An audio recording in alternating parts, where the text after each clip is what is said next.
መጋቢት 24 በጉጉት ስንጠብቀው የነበረውን ታላቁ ሩጫ ደረሰ። መጋቢት 24 ከሞላ ጎጃ እስከ አደባባይ እሁድ ቀን ላይ ከ12 ሰዓት ጀምሮ የጎዳና ላይ ጽዳት ሩጫ አለ፣ የወንጌል ሥራ አለ። ማንም ሰው እንዳይቀር ሩጫ ይሮጣል። ሩጫ ብቻ አይደለም፣ ከተማም ይጸዳል። አንድ ነን፣ አንድ እንሆናለን።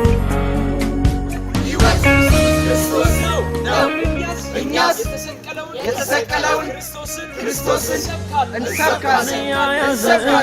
ተሰጥቶናል የጽድቅ እውነት አንዱ መንፈስ በእኛስ ሕይወት ክርስቶስ ነው አድርጎ ሰበሰበን ወራሽ አድርጎ